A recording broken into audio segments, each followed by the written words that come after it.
Okay, so this is not doing this for the last time, it's about doing things for the last time. And it's one of those strange things. Most of the videos that I make on this channel they're about debunking things or explaining scientific things or things like that. And really very few of the videos that I make are about how you feel, and that sort of thing. And yeah, I didn't intend to go down this path on a regular basis, or probably really ever again. But this time I'm going to do it because of all the things that we experience. This is one of the common ones that we experience, and it's almost a sort of taboo subject that no one likes to talk about. Not exactly a feel-good subject, but doing things for the last time. I mean,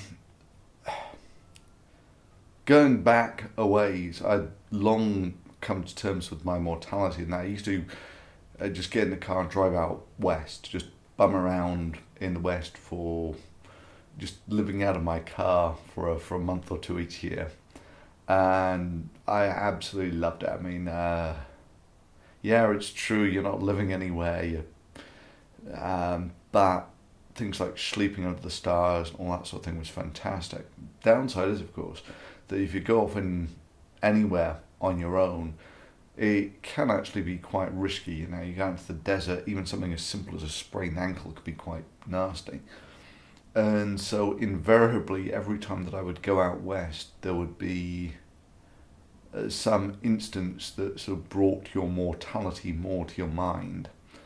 And maybe the first one of those was when I got appendicitis. So I was out in Wyoming, and oh my god, there was an absolute ginormous spider there. Anyway, so I was out in Wyoming, and Wyoming's a really not very population dense state, and it starts off with just got this upset stomach, and maybe it's just a bit of food poisoning. It'll go away, and it gets worse. And by this time, I was sort of up in the mountains, just hoping to sleep it off, but it wasn't happening. And so eventually I head back towards civilization on the basis that I might need a hospital. The first place I passed was Rawlins, and I sort of I'll wait till see how I feel when I get to the next city. And the next city was Rock Springs. By the time I got to Rock Springs, I could barely get out of the car. And when I got to the hospital, they told me that, well, I had a gangrenous appendix, which is pretty bad news. And so obviously they're just going to chop it out the next day. It's a fairly safe operation on the grand scheme of things. Maybe as much as 1% have problems with this, maybe less. But nonetheless, and for certain you're going to die if you don't have the operation. So it's not really a choice. But you do sort of sit there on the operating. Not on the operating. You sit there in the bed the night before, and you contemplate these things more than you would otherwise. And so that was one of the things that makes you feel your mortality a bit. Another one was I was up on Sonora Pass, which is California way, pass north of the one that goes across the Sierra Nevada at Yosemite. And I'd stopped on the pass for the night. I was going to do this time lapse of the mountains and the moon and the stars and all that sort of thing. So it's just up there past sunset on this round hill covered in sort of sagebrush type stuff, bit of a clearing in the forest. And no, not so much forest, it was in the trees. Anyway, so the sun was fully down, the moon was rising, and I'd just gone out to change the battery on the time-lapse camera. and just sort of getting down, fiddling around, thinking about exposures and all that sort of thing, and all of a sudden there's this snap of a twig, and there's probably half a second to process it that I'm in the middle of a clearing and there's nothing big enough to make a twig snap like that. And instantly after that, you're into I'm being stalked mode. And you know instantly that running is just pointless in these circumstances because, first of all, there's nothing that's more likely to trigger a predator response than running. On top of that, it's night. I can barely see what the hell's going on. And instantly the camera, which is actually a fairly expensive camera, is maybe almost $2,000 worth, this thing. Instantly it becomes valueless. It's just this big solid camera. It just becomes something which on the end of a tripod you can sort of swing. And anyway, so I sort of backed away towards the car, which was only probably 20 yards, 20 meters, maybe 50. But I could see nothing, I could hear nothing, but your mind's just going crazy that you know something is there in the dark. And then of course when I get back to the camera, I sort of just shine the torch around the clearing, and there are the two emerald mountain lion eyes looking back at me with a cub, which mountain lion attacks are rare, but when you're to that sort of point when, had it not been for that twig, I was all alone in the middle of nowhere, probably no people for maybe as far as 100 miles. I mean, you just out in the middle of nowhere at night. And again, those sorts of things, they bring your mortality home to you.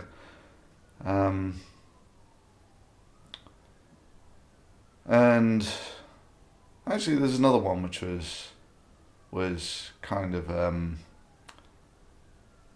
interesting as well, which was when I was just cycling in the wet. Nothing exciting there apart from this time going around a corner, the back wheel just flipped out, broke my wrist. And 6 months later, coming back to that same junction, I got this really quite extraordinary reaction that was this huge rush of adrenaline. All of a sudden, the heart, boom, boom, boom, boom. This is just approaching this junction again for the first time, which of course you just do the obvious thing, which is, maybe I'll get off and walk at this point. And I didn't really ever experience that the once, but that was quite an impressive experience. But you can see how with all of these things that a traumatic experience sort of puts the mind into overdrive, and it tries to process all these things. What could you have done differently? What should you do differently if you come again to the same problem? And this would actually probably fall into what is normally called triggering. Right? These are triggering behaviours, like hearing twigs snap in the night or approaching junctions again. But the thing is, these are demons that we all carry at some point or another, unless we've lived very sheltered lives, of course. And it's just, it would be stupid to sort of say, well, actually, no, you're not allowed to make any twig snapping noises at night because you might trigger someone who's been in a situation where that could have turned out nasty, or approaching junctions should come with a trigger warning. Or even worse, I mean, just imagine you've stopped at a red light or something and someone shunts in the back of you, and so you get the same feeling whenever you stop at a red light. I mean, should red lights now come with trigger warnings? So, I mean, the whole thing of trigger warnings is kind of absurd, although, the reason that people do revisit these things in their minds is because if you've had a traumatic experience, your brain sort of looks around and it associates everything that was there at the time. So dark open clearings can be bad news, or things like that. And yeah, so that's the. I don't know why trigger warnings are kind of silly, but this thing with mortality, though, obviously it's been on my mind an awful lot over the last few months. Dad recently died of cancer. But scrolling the clock back about 6 months, when it looked like there was still options on the table for my dad. So he sort of had a liver cancer, single large cancer. Early on, there was the potential for either just chopping it out and leaving him like that, or chopping him out, or maybe giving him a liver transplant. Now, of course, you don't have much time to make these decisions. My dad he was well worth saving. That he was a sharp, active guy, and yeah. So I mean, I basically stood forward. I mean, it's not that much of a sacrifice as you might think, in that liver transplants are extremely safe operations. They're getting on for the sort of level of safety that you would get with an appendectomy. It's a sort of less than 1% or less than 1% risk. But nonetheless, so at the time, I was in another country, and what I do to let off steam is I tend to get drunk and go dancing, because it normally helps. This time, of course, my mind was on other things, and there was this really quite vivid moment when you're looking out at the dance club, all the people dancing up and down, and the song comes on, "Life is Life." Good song from the 80s, but the thing that really came home in this moment is, well, I can be home. I'm back in England this time next week. Operation the week after. I could be dead by essentially next Friday or something. And all right, it's not a very high chance, but there's this thing where the environment that we normally live in is extraordinarily safe. We have no expectation of dying. And all of a sudden, when there is even a really very small chance of this, it changes the perspective, changes how you view these things. And you can see how this works for people who go into people are actually fighting in wars where you might be dead this time next week, or people who actually live in war zones where it's sort of forced upon them. So I mean, it was just a glimpse of that. But it was really quite amazing how much that sort of changes your perspective on life. That the second that there is actually this real prospect that you might die sometime soon. Now, of course, my dad, I'm sure his first response was, "Wow, sucks to be you," because he was obviously the guy with liver cancer who was, it's got a really lousy prognosis. That doesn't mean that you can't do things to sort of extend it. And so one of the things that we tried along those lines was chemotherapy. So it was also liver cancer usually doesn't respond to chemo, but if it's actually cancer from another part of the body that's metastasized to the liver, then that can respond to chemotherapy. And my dad's was maybe one of these cancers. Now, when you've got, let me just make the liver transplant thing. came off the table very soon after I got back to England. This was mostly debatable whether in reality it was ever an option. But certainly after the NHS had dithered as much as it did, it wasn't. But, it's one of those things, if you don't know that, it can still change how you view life. Anyway, so my dad was on chemo, and what chemo basically does is it wipes out all the reproducing cells in your body. The majority, and that tends to be cancer cells.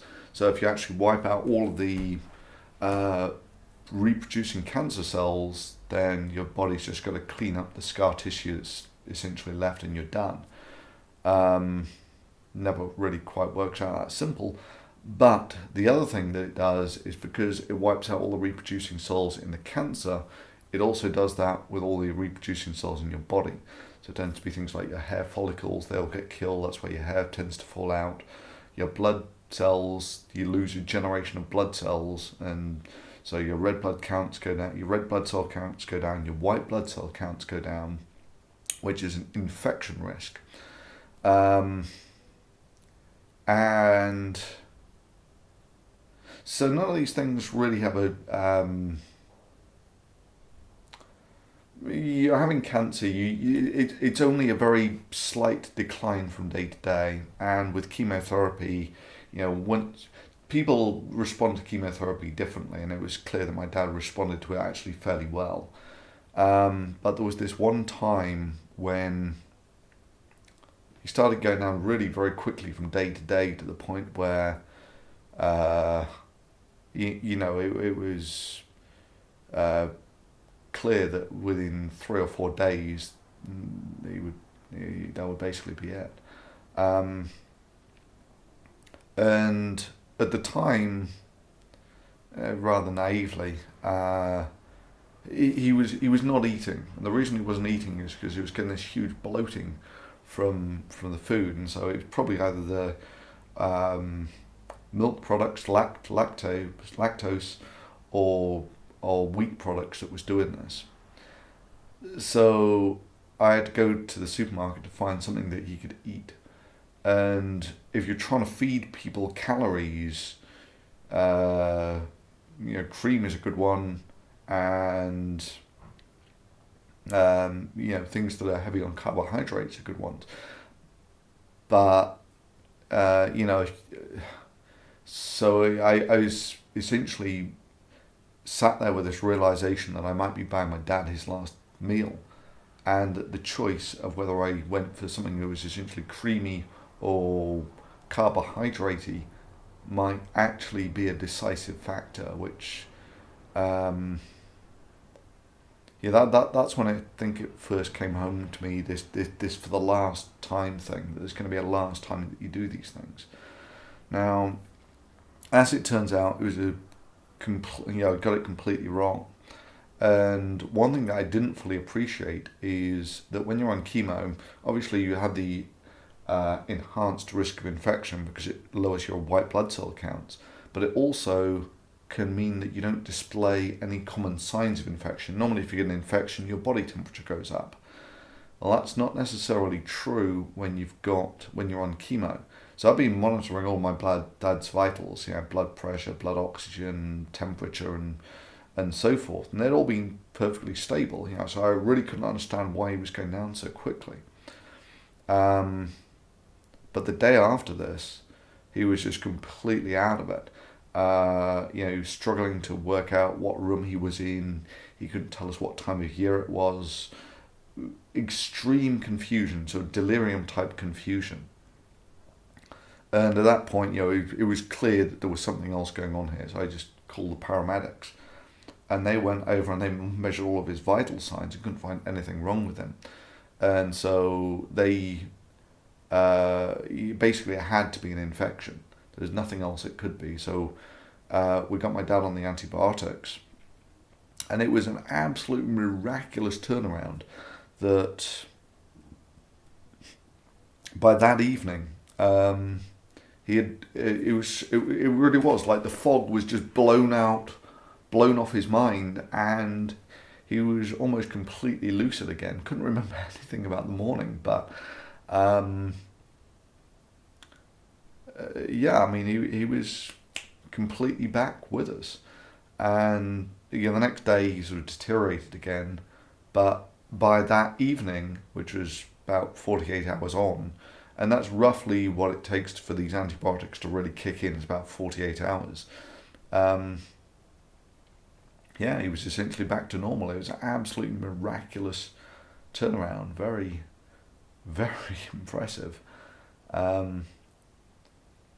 But it did, yeah, I mean, obviously it became clear later on, which again was in no thanks to the NHS, that things did really start to go south.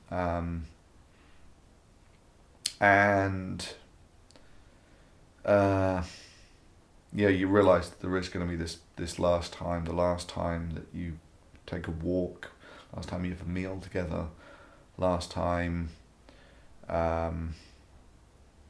for everything. And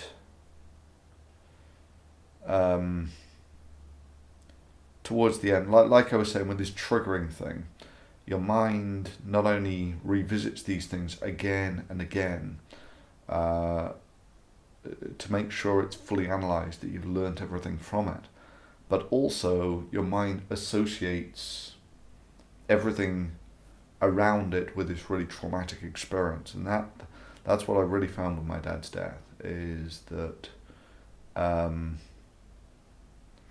so for instance, I held his hands while he died, and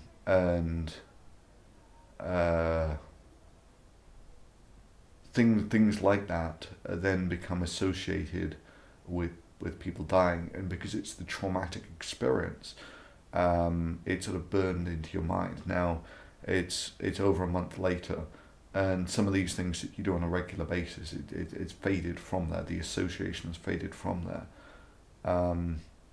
But it wasn't just sort of physical things that were associated with this. So when my dad died, I assume it's like many people have had this of it was essentially a system-wide failure at the end. So his breathing just got slower and slower, and then just stopped. And so that things getting slower and slower, this change of rhythm, was also still is actually sort of burned into my mind as associated with death like this. And the other thing that was actually really, really quite surprising is I almost, in an instant, understood where ghosts came from, in that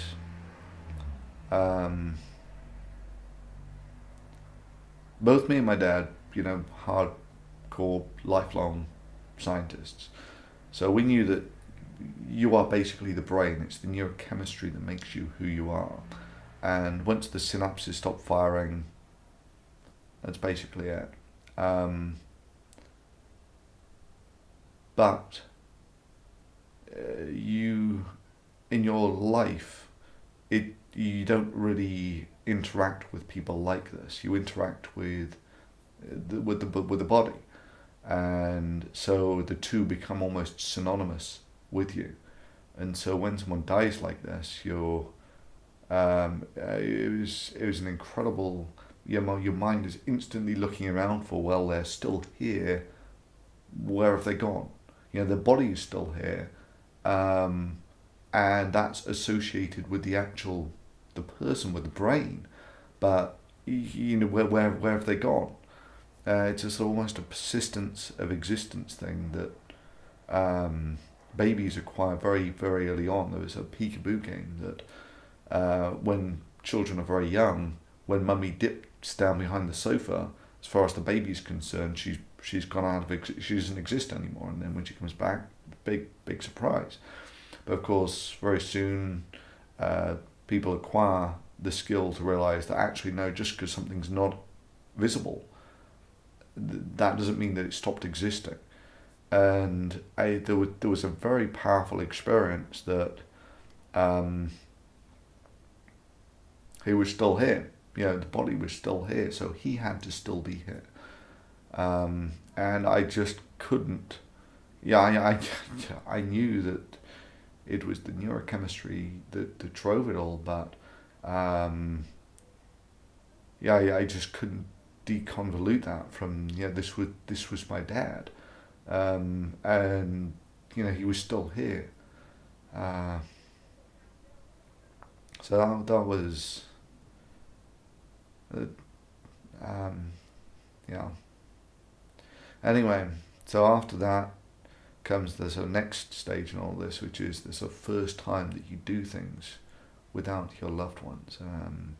The first time that you go out into the open, the first time you actually get home without them, the first time you have a meal without them, and each one of those is a jagged little pill to swallow. And in fact, for me, it was really quite difficult when I got back here, because when I'd left, everything had been laid out, because I was going back to help my dad, to be with my dad. And so, after sort of tying things back up, dealing with affairs in England, I'd come back here, and it was pretty raw experience that was. But in many ways, so it turns out this is actually my dad's t-shirt. It's not as morbid as it might sound. He gave this to me a long time ago. I'm not even so sure he ever wore it, but this was a gift, if you like, and so I wore this for the first time that I went out. Well, actually, it's the first time I'd been out since the instance that I described in the dance club earlier, where I was with a realization that things were going badly. So I went out with this t-shirt on, and the song came on again, Life is Life. And bizarrely, that actually helped to bring a certain amount of closure to some of this, because your mind does, it's obviously possible for you to get consumed by these things. If your mind keeps revisiting these traumatic memories over and over again, you just go crazy. That helped.